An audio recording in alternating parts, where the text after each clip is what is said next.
Social media gives you access to hundreds of millions of different life paths.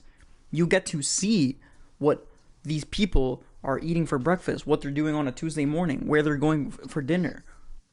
I mean, they're only showing you what they want to show you. They're not showing you everything.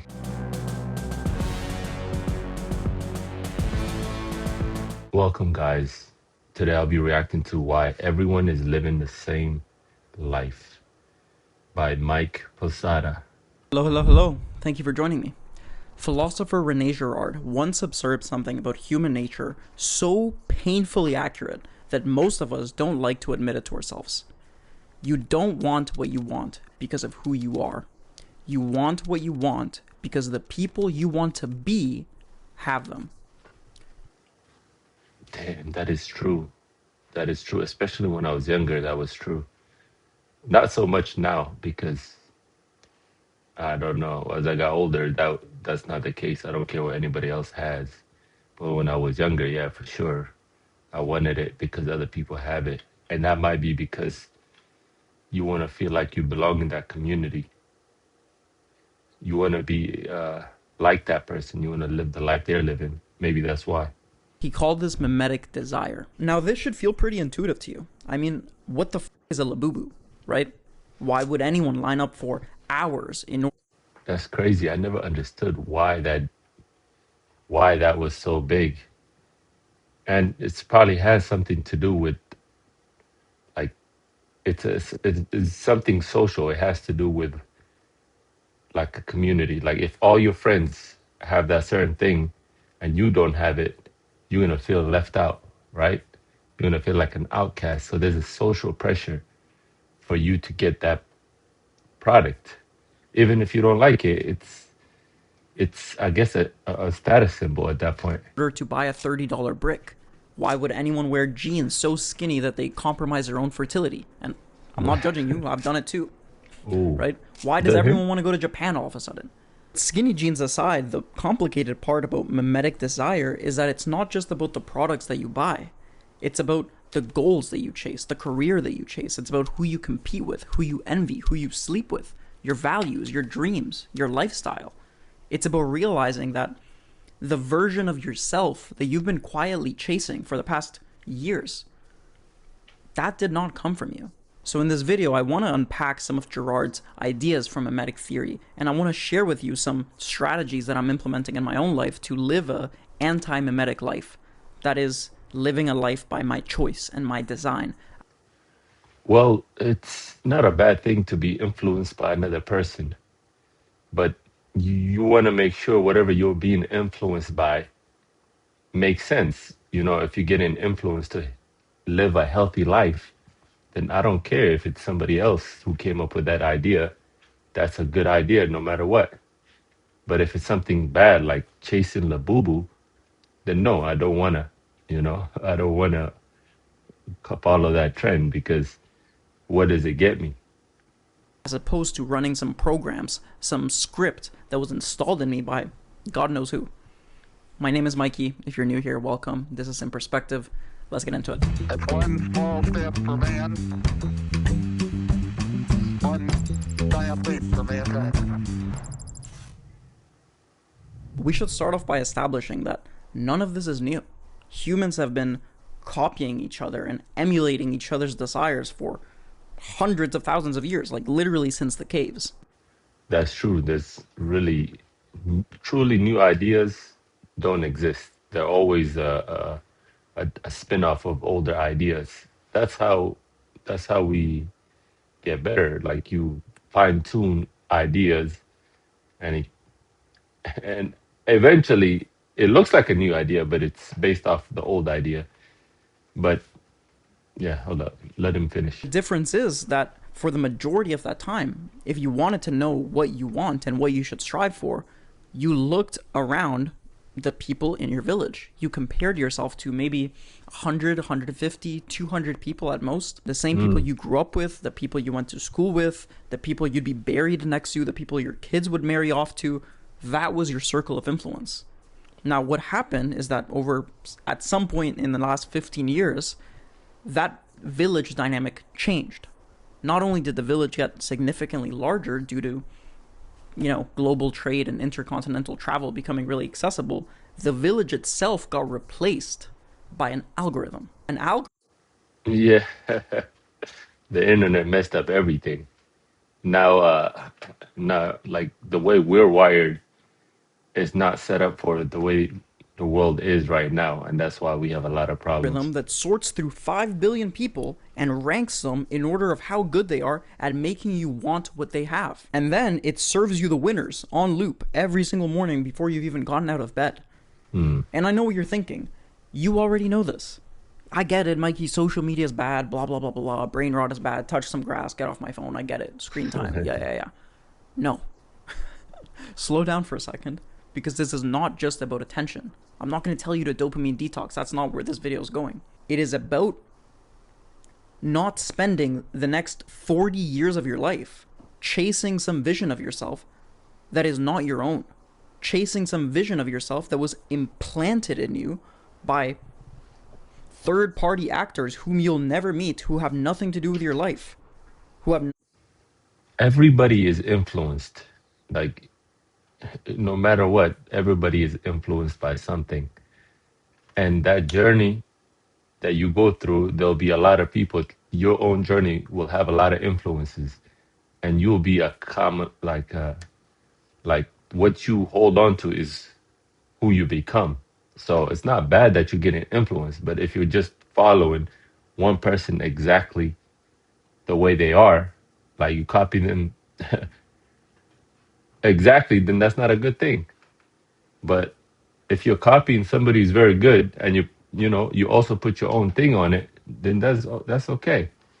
Like Kobe Bryant is basically a copy of Michael Jordan. He copied his every move. He copied everything about him, but people love Kobe Bryant. Some people love him more than Michael Jordan. It's crazy. nothing to do with you. I firmly believe that the higher level of awareness and understanding that we have about the nature of desire and about the digital landscape, the texture of the digital landscape that we navigate, the more we understand it, the higher we can raise our consciousness and be aware of what is influencing us, and thus the more agency we can develop in our own lives. That is what this is about. And in order to do that, the first thing we have to do is understand Rene Girard's mimetic theory. And I'm going to do my best to give you a 1,000-foot view of it in the next section of this video. Okay. So the first thing we need to understand is that we tend to think of our desires as a straight line, right? There's us, the subject, and then there's a straight line to our object of desire, right? Be that a certain achievement, a possession, a certain way we can look, money, status, whatever it may be. There's the object of our desire, and then there's us. And therefore we think that all of the frustration that we feel or the motivation that we feel to get that thing is based on the distance, the gap that we have between where we currently are and where we want to be. Girard says no. Girard suggested that there's a third point, a second person through which we mediate our desire. I'll put a little visual on the... Let me see. Imagines and copies desire of, model desire, or is imagined to desire object. You mimic rivalry. Okay, let him explain that. The screen so you can see what I'm talking about. But he believed that through this person, through this model, they teach us what to want. So going back to the example I gave earlier about the $30 Supreme brick, nobody wants a $30 brick. What happens is that you want to be part of this community of hypebeasts or people that care about Supreme and care about streetwear. They have taught you what to want. They are the mediators, and through them, you then also develop the desire for this thing. You may have had an experience in high school or university where there was this person that nobody really gave much attention to. They were not that good looking, not that interesting, but at some point, maybe you went in the transition from high school to university or from university to professional life, and all of a sudden you notice that they started getting more attention. They quote unquote glowed up. And all of a sudden you see them getting attention from other people, and then that sparks your interest. You're like, oh wait, they are kind of cute, or they are kind of interesting. That is mimetic desire. Now, the next layer of this, which is kind of uncomfortable to think about, but I want you to recognize the truth in it. Girard suggests that we don't just want what they want. We want to be that person, and that's why we want the things they want. I mean, if that person glowed up, we want to know what they did to get to that level. They did something that worked, right? So essentially, we see this model, this mediator, and we assume that they have these internal qualities that we desire. We think that because they're beautiful, or because they're financially successful, or because they're this and that, they must have these internal qualities that we're after, which they're all the same for all of us. We want to feel love. We want to feel deeply known. We want to feel seen. We want to feel respected. We want to feel like we have work that fulfills us, that energizes.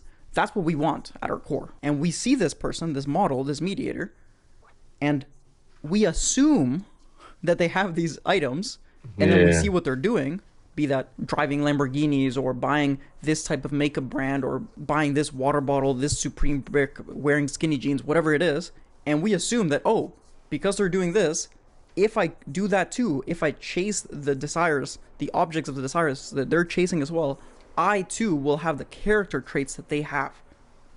But That's not true. I mean, yeah, it could work. They're doing something right, and you trying to copy what they did might lead to getting you to the same goal. But what matters at the end is fixing yourself, being an actual, like a person who, instead of just copying, you have to understand the situation. What caused them to blow up? What is the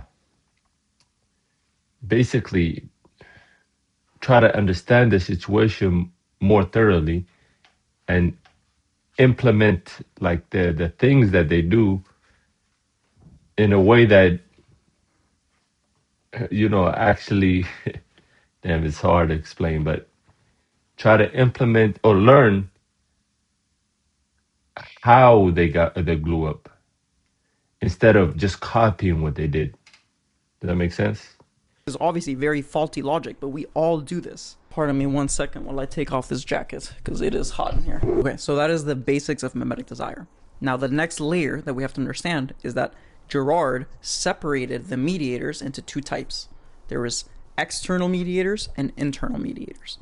Now, simply put, an external mediator is a type of model that is outside of our world, so to speak. It is someone that we don't have access to, and therefore we can safely compare ourselves to them, or look up to them, admire them, want the things they want, without triggering all of this psychological internal discomfort, right? So, for example, you might look up to someone like Michael Jordan, or Kobe Bryant, or Jesus, or the Buddha, or Taylor Swift, or Timothy Chalamet, or whoever it is that you look up to. But because they're so out of your world, you're not actually in competition with them, or you don't perceive yourself to be in competition to them. And therefore, you can look up to them, you can pursue the objects that they desire as well without feeling so much quarrel inside you. There is also internal mediators, internal models. These are people that are within your world, within your realm of possibility. So these might be people that you went to high school with, people that you went to uni with, people in your gym, people in your city, your siblings, your parents, right? People that seem within your reach. And therefore, these models of desire, these mediators of desire, are no longer distant enough that you can admire them. You now see yourself in competition with them. And Yeah, and since they're closer as well, like you can actually see everything they do, all the steps they take, and learn from that. this is where all those nasty psychological feelings of envy, self-consciousness, doubt, frustration, that's where it all stems from. Because you feel like you're competing against these people to access the same resources, to get the same qualities, right? Your brain almost like perceives it as a zero-sum Maybe you are competing. You know what I mean? It's possible that you're competing. game. Now, as I alluded to earlier, what happens is that social media has completely shattered this dynamic, right? Whereas before you would have only compared yourself to people in your town, people in your city, people you went to high school with. Now, the Mm. internet, social media, gives you access to hundreds of millions of different life paths. You get to see what these people are eating for breakfast, what they're doing on a Tuesday morning, where they're going for dinner, I mean, they're only showing you what they want to show you. They're not showing you everything. what they're doing for their workouts, what their body looks like at Wednesday at 2 p.m. You get to see all of these things, and it's honestly way too much I don't know what you mean by you get to see. You're not seeing everything. You're only seeing what they want to show you. They're really they're showing you a specific lifestyle that they want to sell to you. But there's a lot of things they're probably doing. They're probably cheating on the meal. Maybe they're doing drugs. A lot of them come out as fake natties. The ones who are ripped, a lot of them came out fake natties. They do a lot of things that they're not gonna show you. They're only showing you a certain amount of things. information. And that brings all of these mediators that would have been outside of your world into an internal mediator state. And therefore, you feel like you're constantly competing against all of these people, right? And you might have noticed this. I want to add a quick caveat here. The thing about social media is that it's not like you're competing against Kylie Jenner or Timothy Chalamet or Mr. Beast, right? Those people, even though, yes, the internet, social media made Neymar and Messi and Mr. Beast and Kylie Jenner, it allowed you to watch them on social media and feel closer to you, but they still might feel far. The people that really fuck you in the head, like the people that really screw your mental health, are the people that seem like they're close to you, right? It's the person, it's Timmy from Omaha, Nebraska, that has his multi-million dollar marketing agency and he's dating this like hot blonde chick from Nebraska. I don't know. I don't be comparing myself to other people, and that's very that will obviously fuck you up if you try to compare yourself. I know you could see it's that guy from Nebraska. What was his name? Timmy. It doesn't matter if they're if they're like doesn't matter how much they make. Doesn't matter the girl they're dating. You can't even prove if that's real. Do you even know they're dating, or are they just using that person to like make themselves look like they have the best life to get more views? At the end of the day, you can't prove the life they're actually living. So what you're comparing yourself to might be a facade, might be fake. So never compare yourself to somebody that you don't see in real life if they're doing what they're doing. A lot of people have secrets that they don't show or share. So you comparing yourself to a fantasy that they're selling you will definitely fuck yourself up. It's crazy not to get fucked up by that. That feels close enough to you, and that messes with your head. If you're a girl, it might be the girl that Even if it feels close enough to you, you cannot prove that. A lot of people lie. They be like, "Oh yeah, I banged that chick." There's a lot of people I know who were like, "Oh yeah," back when I was younger, who would say, "Oh, I had sex with." They just be making stuff up, and later you find out it was all fake. They're just doing it to try to make themselves look better, and you believed it, and you're like, "Why am I not getting what this person is getting?" When when come to find out, they were lying. They weren't getting has that. like 8,000 followers on Instagram and she lives in your city and she's always doing Pilates and eating at these nice restaurants and going to the nicest cafes and buying the latest beauty products, right? It's not too distant, but it's close enough that now you feel like you're in competition with these people from all over the world, from all different walks of life, and you're only catching a glimpse of their life. This will destroy your mental health faster than anything else. And I think this is a huge reason why social media is so correlated to poor mental health outcomes, as there's plenty of data to corroborate. And there's another trap you can fall into here. Because after understanding all of this, when you understand mimesis, you might think, oh, okay, well, if everyone's chasing money and status and possessions and achievements, I'm just going to do the opposite. I'm just going to reject modernity. Everyone's trying to chase Wall Street money and Miami McLaren money and all this kind of stuff. I'm just going to sell all my possessions and move to India to an ashram and just meditate. I'm going to sell all my possessions and go surf in Bali and That's not you. You're being like a contrarian. You're doing the opposite of what everybody else is doing. be Why a would you do digital that? nomad. And yeah, I'm not following the crowd. I'm living an anti-mimetic life. No. So what Girard would argue is that that is still a mimetic desire, right? Your desire to go to Bali, to live this homesteading life, this like life that is against modernity, that is still being mediated by this person, by this third person. Why? Because you're essentially saying, I'm so much better than you that I don't value what you have, right? This Oh, thing that you okay. value the So you're most, trying to get one money, up. your possessions, your McLaren, your status, whatever, I value that so little and I'm so much better than you that I'm doing the completely opposite thing. That is still a mimetic desire because you're still mediating your desire through this other person, right? So that's a trap as well that we have to be careful of. You gotta Okay, so detach how do yourself. we live an anti-mimetic life? How do we navigate the world and our psyche and our desires given this context? Um, get off social media. Go touch grass, of course, and just stop following people. Just it's very hard to say when that's all you know. But eventually, as you grow, as you get older, that'll get less and less. Like it affects you less and less. So as long as you keep like just keep living your life, work personally on yourself. Eventually, eventually, you won't be trying to compete with other people. Well, let's see what he says. And a lot of people will tell you that you can't, right? There's a lot of authors and speakers on mimetic desire that will tell you you can't really escape mimesis because it is we're social creatures and it is human nature to craft our Mm. identity in relation to others. And to some extent this is true, right?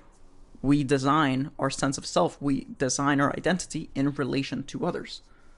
To give you an example, I can only know if I'm rich or poor relative to others, in relation to others. I can only know if I'm attractive or unattractive, smart or stupid. But you are rich or poor relative to others. Like if you only made $1,000 a month and everybody else makes $100 a month, then you are rich compared to others. If they're able to live off of $100 a month, you have tenfold their amount. That means you are rich. It is relative. Everything's relative. Beautiful, ugly, fit, fat. I can only That too, beautiful. You're only beautiful relative to others. Like if everybody who was beautiful was the ugly, it was on the like people who are beautiful right now were the bottom range of the beauty, then they would be ugly because relatively they're ugly. That makes sense. Everything is relative. know any of those things in relation to others, right? I only know if my achievements are impressive or unimpressive in relation to others, and therefore we craft our identity in relation to others. This makes sense. And therefore all of our desires are going to be mediated by others, by this external or internal mediators. And that would lead to the natural conclusion that, okay, then the game is not about escaping mimesis. The game is not about escaping mimetic desire. The game is about actively and consciously selecting better models to emulate. Oh, that's what I was saying earlier. Like whoever you're getting influenced by, you got to make sure that influence is taking you somewhere good. Like you could take certain influences, think for yourself, is this gonna help me long term? Like eating well, eating very good food, living an active lifestyle, being influenced to be a hiker is a good thing. Because at the very least I'm gonna be active, I'm gonna be in shape. You know what I mean? So you just pick and choose what you want to get influenced by. You're the one at the end of the day who allows that influence. Selecting better role models, better ideals to go after. And there is an element to this that I'm going to unpack in a little bit. But Girard would disagree. Girard did believe, as I believe, that there is a way to live an anti-mimetic life and to actually escape this low-level comparison. It's not something I've accomplished fully. It's not something that's easy once I tell you what it is. but it is possible. And the way to do it is by not trying to transcend mimetic desire horizontally. That is, not simply picking better human mentors to compare yourself to, better human models to compare yourself to, because humans are and always will be deeply flawed and full of contradictions, just like I am, just like you are. Yeah. The way is to pick the path of vertical transcendency, right? Okay. Is to What do you mean make by that? your model, your ideals, the objects of your desire, something higher, something beyond normal human consciousness. God, love, a set of, and if the word God triggers you, just think of it as good orderly direction. Think of it as source. Think about it as love itself, right? The point is picking a set of values, a set of principles that you abide by, that everything in your life filters through, which is higher than normal human endeavors, normal human bullshit. So if, say, Okay. one of your core values was love, then everything you do in your life, every decision you make, every interaction you have, every goal that you set, every feeling that you entertain, every thought that you entertain in the morning, it all passes through that filter of, does this magnify love in my life?